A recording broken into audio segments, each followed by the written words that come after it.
This is the Project Management Podcast. We bring project management topics to beginners and experts. Find us on the web at www.thepmpodcast.com or send your emails to pmpodcast@gmail.com. Hello and welcome to episode number 107. I am Cornelius Fichtner. This is the Project Management Podcast for the 27th of October 2008. Nice to have you with us.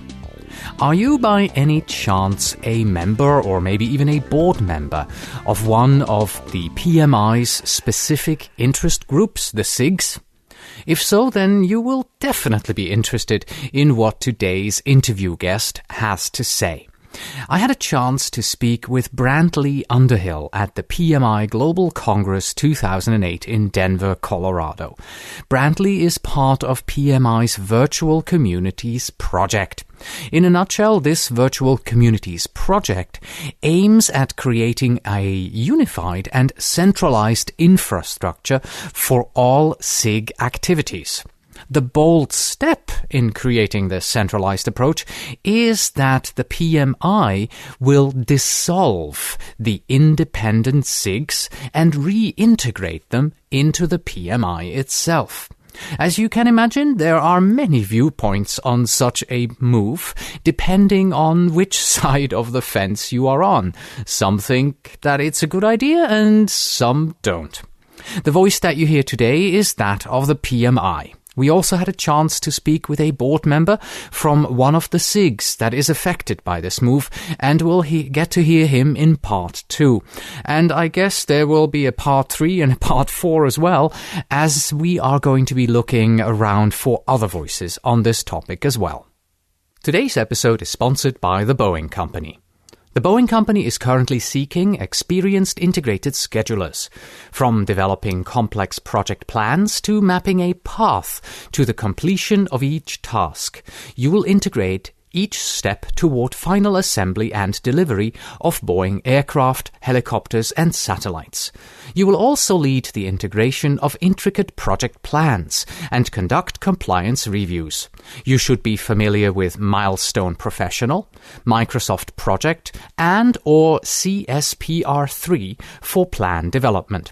Boeing is an equal opportunity employer supporting diversity in the workplace. Learn more at boeing.com/careers.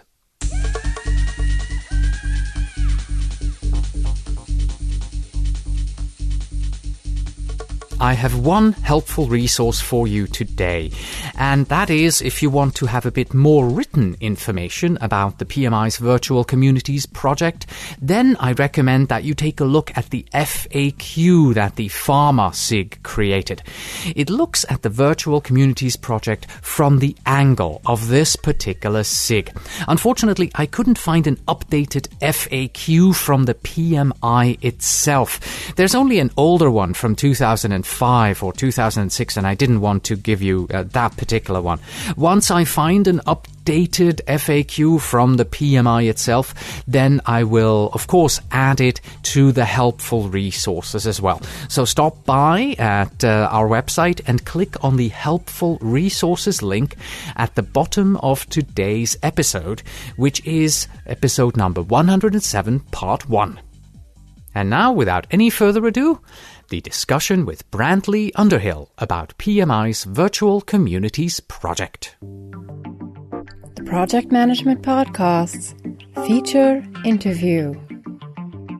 Today with Brantley Underhill, Director Practitioner Markets of the Project Management Institute.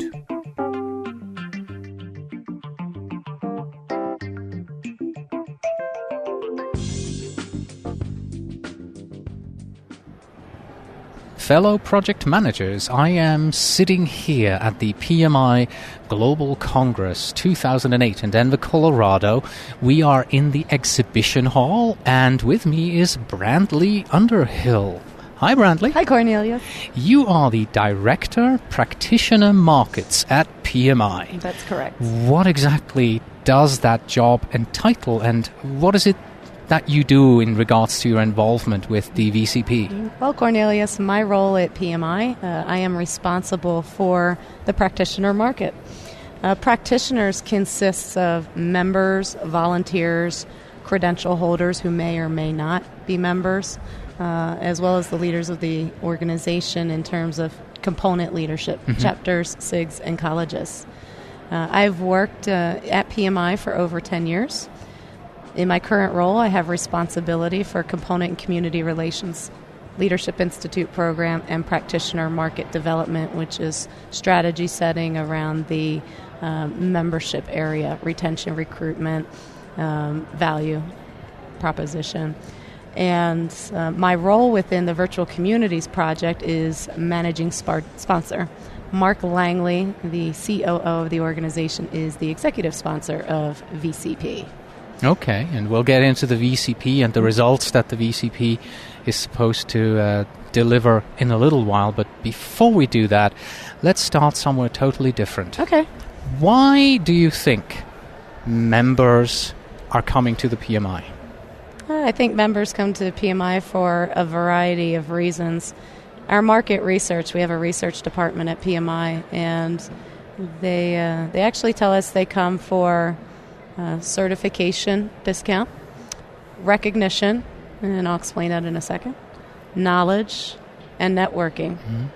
Recognition is something that a member feels kind of an allegiance to an organization that is global with global standards, global credentialing, but also through their involvement in PMI, they become recognized as a PMI advocate within their organizations or in their locales.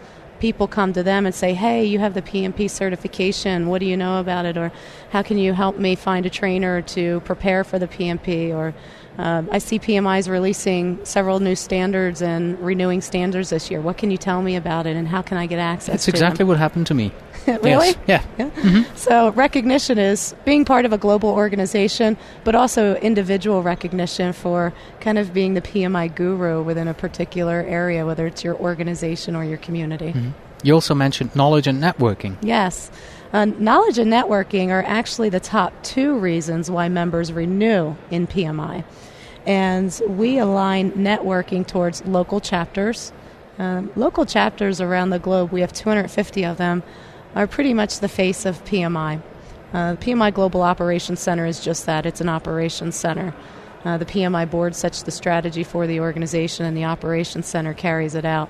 But locally, PMI chapters are doing more to bring people into the organization and keep them involved. They're even doing the same thing for credential holders. In order to maintain the PMP, you need PDUs. Chapters are there to deliver that. The knowledge we have associated with what we have today is specific interest groups, SIGs, and colleges. These are virtual groups. They have no geographical location, and they are focused around knowledge, industry, and interest areas of project management. So, for example, PMI's largest SIG is the Information Systems SIG, over 14,000 members, but we also have knowledge area SIGs like Human Resources or Quality and Project Management, Risk Management, and affinity groups, which is sort of an interest area that you might align to, like Women in Project Management or Diversity. Mm-hmm, mm-hmm, mm-hmm.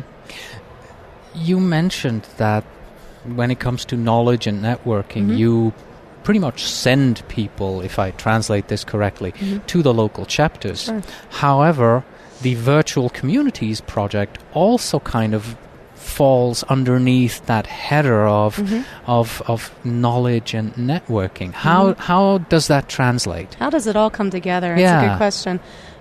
In recent years, the research has shown knowledge and networking to come to the forefront of why members renew. And about 70% of PMI's membership belongs to a local chapter. When it comes to SIGs and colleges, they are able to provide a specific focus on knowledge, industry, or interest, and they develop and create that content through their membership. What we found over the course of time is the administration to manage these SIGs and colleges was quite heavy. People join SIGs and colleges to get that knowledge, and they become leaders so they can create it, and they want to be thought leaders. But what they have found is they end up managing an organization. SIGs and colleges are structured in the same way as chapters are. I'm not sure if you know that, but according to the governance, they're exactly the same, and we all know that they are not the same. So Virtual Communities Project set out to look at how can we help our leadership become more adept at content development. But at the same time, we were also looking at our knowledge strategy and the infrastructure of the organization, our enterprise architecture.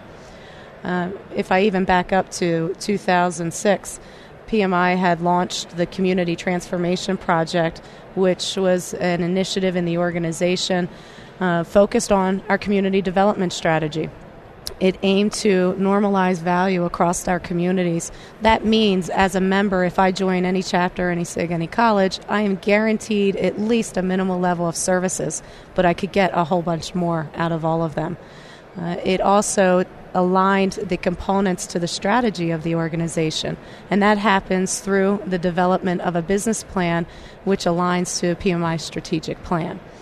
So through the Community Transformation Project, we initially focused on chapters, and in 2006 we de-scoped SIG and college transformation from CTP, and in 2006 we launched the Virtual Communities Project and have focused solely on the integration of community with knowledge and enterprise architecture. Okay, that makes sense. Mm-hmm. However, taking this to the next step, does that mean that the SIGs and colleges are going away, that sometime down the road the PMO SIG no longer exists, and that the PMO SIG is basically just a few web pages now on the PMI.org website? Actually, the SIGs and colleges become integrated into the PMI infrastructure. They will no longer be called SIGs and colleges. They will be called communities of practice and forums. SIGs and colleges are separately incorporated entities. They're separate organizations from PMI. And in order to launch a successful community and knowledge strategy, the goal that we've put forward is to integrate these communities under the PMI umbrella. So they are branded with one PMI brand.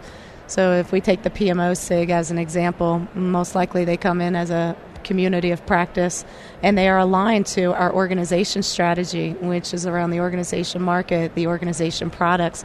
They can actually help PMI position the organization products going forward as we work together rather than in competition with one another. Mm-hmm. You know what question is coming next, right? As a former chapter president, I have to ask you, now that you're planning on reintegrating the SIGs and the colleges back into PMI, what's going to happen to the chapters? And you know, Cornelius, I get that question all the time because there is an assumption that what is going to happen to the chapters. We completed the chapter transformation at the end of 2006. In March 2007, we actually started forming chapters again. There had been a hold on chapter formation for about 2.5 years while we changed the chapter formation process to be more of a value-based program, focusing on the value to the members. What do they get when they participate in a chapter, rather than we called it a 12-step process, getting 25 members, having a bank account, becoming tax exempt. Now the focus is on value delivery through the development of a business plan. And we have about 24 chapters in the pipeline now, either forming or going through a reorganization as a chapter with branch model. The goal is to create larger, more mature chapters to be able to deliver value to members over an expansive area. And through that, if we use Washington, D.C. as an example, it is our largest chapter with over 8,000 members. If you live in that metro area, let's say you live outside the metro area but you work inside, the D.C. chapter will actually offer events right in the city center but on the periphery of the city as well. So as a chapter member, depending where I am at a certain time, I could go to a meeting outside of D.C. or I could go right in the city center. So the chapter with branch model offers a lot more opportunity for members to get involved and be able to go to a location and network and get value from their chapter membership. Okay, so that means for the local chapters, no foreseeable changes. From the point of view of we're not going to try and integrate you into PMI. No, the chapters are pretty independently independent. They conduct a lot of separate activities, and that will continue to remain. We will have the chapters report that they are delivering a core set of services, things such as a professional development event or newsletters and communication with their membership. Just so I know when I pay that $20 or whatever it might be for my local chapter, what is it that I'm getting? That I am getting something in return. Absolutely. Back to the Virtual Communities project now. What type of communities are you going to launch? We have a model that we describe with two community models, community of practice and a forum. The forum model is a lesser administrative model, so to speak. It has the ability for some content creation, knowledge creation, and networking. The community of practice is more robust and requires a lot more volunteer involvement and leadership to create knowledge through tools such as blogs and wikis. We will continue to add on new functionality and social networking tools as we build out our platform. Mm-hmm. Forums. Are we talking about message boards? Person A starts a thread, 12 others answer. Sure. Is that pretty much it? Exactly. So we'll have discussion forum capability as well as shared files. In the future, probably around 2010, that is our target date, although we're still working on the campaigning around the single price model. The single price model would be a financial model that allows a member to purchase PMI membership plus a community membership. For that, they will have access to all communities of practice at one fee. Today, when a member joins a SIG, he pays a fee for each SIG. Yes. In fact, if you add up the dollar amounts of all the SIG memberships, it's about $530 or $550. Yeah, there are quite a number of them, and they all cost about $20. Mm-hmm. So the SIG leaders have asked us to keep the single price fee as close to the cost of an existing SIG today. Well, that makes a lot of sense. One way that we are offering increased value to the members is that there will be no additional fee for the forum-type community. So once we launch these forums, members will be able to participate in them at no cost. Mm-hmm. It will become part of PMI membership. Yeah. You had a special supplement in the PMI Today, October 2008, and it's 4 pages long about the Virtual Communities project. And right here on page 2, we have focus areas. Mm-hmm. We're talking about industry domains, affinity communities, and knowledge domains. Mm-hmm. Okay, you've got to explain this to us. Let's start with the first one. What are knowledge domains? Knowledge domains are areas of project management very similar or exactly like what is in the PMBOK Guide today. If you look at our existing 29 SIGs and 2 colleges, we have knowledge SIGs based around risk management, human resources, quality, and project management. Even our 2 colleges, which focus on earned value management and scheduling, are briefly mentioned in the PMBOK Guide and do count as knowledge areas. Okay. Next one is the affinity communities. Mm-hmm. Affinity communities is a type of community for which someone has some affinity to, some relationship by design of who they are, perhaps. Today we have 2 of them. One is women in project management and the other is diversity. The Women in Project Management SIG is not restricted to women only, but it's anybody who has an interest in that particular area. They may not have a knowledge domain. They might not create a body of knowledge, but it's an interest area for which the members have expressed. More focus on maybe networking, getting to know each other, exchanging ideas on a particular topic? Yes, and even our Women in Project Management SIG today focuses on the challenges and opportunities that women face in the profession of project management, and they aim to remove those barriers. And in fact, I know there are a great amount of men that are participating in that SIG as well. Mm-hmm. Lastly, industry domains. Mm-hmm. Industry domains, very much your industry verticals, manufacturing, marketing and sales, technology. These industry domains may or may not have a body of knowledge, but could certainly create one. So in the model types that I mentioned, an industry community could start off as a forum. If we look at manufacturing, there's no defined body of knowledge around manufacturing within the project management profession.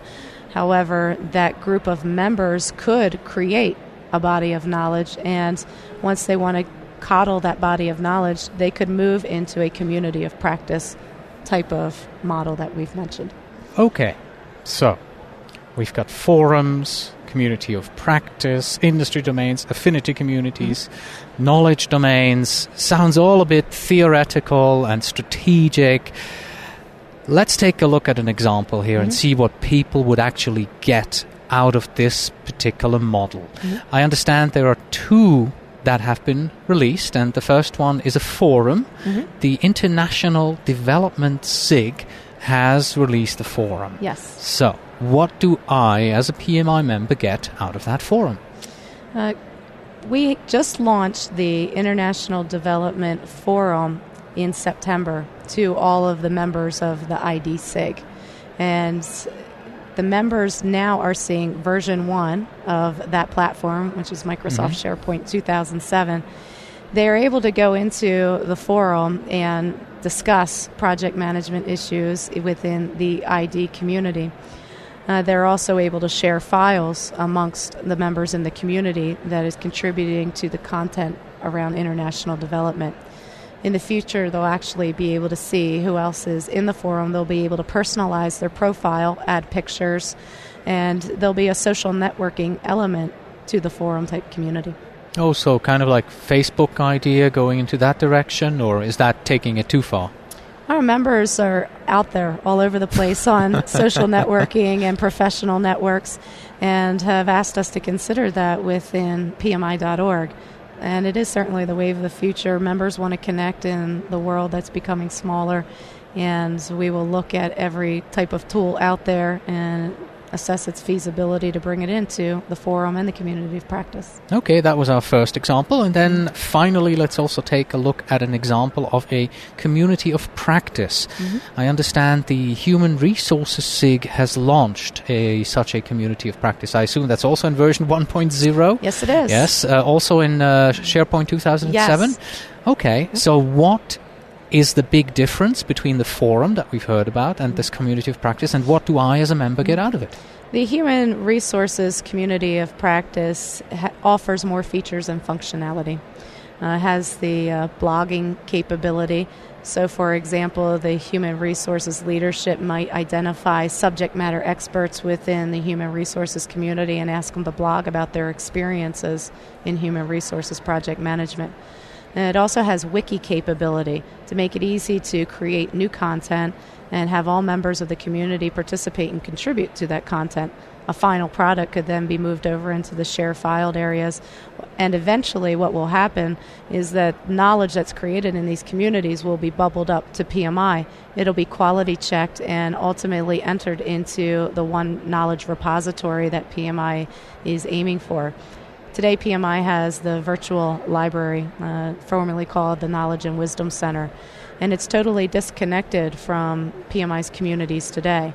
Our goal is to have one knowledge repository and many portals coming into it from the communities or from other areas of PMI.org, and anybody can contribute to that knowledge repository, but they'll also be able to get the knowledge out of that knowledge repository.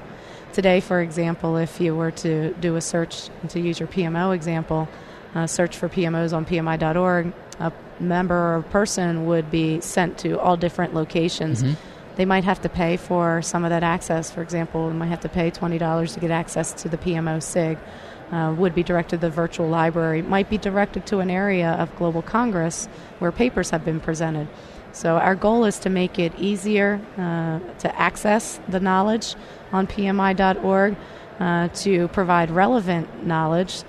When members need something in particular, they think PMI and they're getting that relevant knowledge, and it's credible, that it's a source of information that is trusted. So we talk about doing a mental Google of project management, and our practitioners will come to PMI.org for that, and they'll be able to access various communities through our Knowledge Center. Okay. Final question. When is this all going to happen? We've got 2 out, so let's take a look a bit into the future. What's the schedule like? The members can participate in HR and ID communities today at the fee structure that exists currently. The single price model is not yet fully functional. As the communities move over onto PMI.org, members will be able to access them. In fact, if a person is a member today of HR, they're going to have access to that community already while the HR SIG begins to dissolve its corporate entity. We were asked by SIG leaders to consider a larger, more robust community to launch on the platform to test the technology, and we have worked with Drew Marshall of the Consulting SIG, and their website will launch in January as we work with them now through the business processes to bring consulting under the PMI.org infrastructure. Beginning in 2009, the goal is to transition the SIGs and colleges at a rate of 4 per quarter. So at the end of 2009, members should see 19 robust communities out there on PMI.org. At the same time, we haven't been forming SIGs for several years while we go through this transformation project. And now is the time to test a new formation process. So we will test the viability of an Agile forum. Agile project management has been one of our most requested communities, and we will begin testing the process with the Agile community later this year. Great. Brantley, thank you very much for talking with us about the Virtual Communities Project. Appreciate you, Cornelius. Thank you. And that was Brantley Underhill on the PMI's Virtual Communities Project. Keep your eyes and, of course, ears open for part 2, when you will hear the view of one of the SIGs on this particular topic. That's it for today. Thank you very much for listening. And of course, if you like our podcast, then why not forward it to your friends, co-workers, or project management colleagues, or for that matter, anyone else who might enjoy it. As always, you can find us on the web at thepmpodcast.com. If you are a project manager who wants to become a PMP, then our sister podcast at pmprepcast.com can help you get ready. And if you are a PMP and you are looking for PDUs, and you would also like some excellent training from the brightest minds in project management around, then stop by at pmlectures.com. Please send your emails to pmpodcast@gmail.com, and when you write, please tell me where in the world you are writing from. And finally, we have this. If it wasn't for the last minute, then no project would ever get done. Until next time.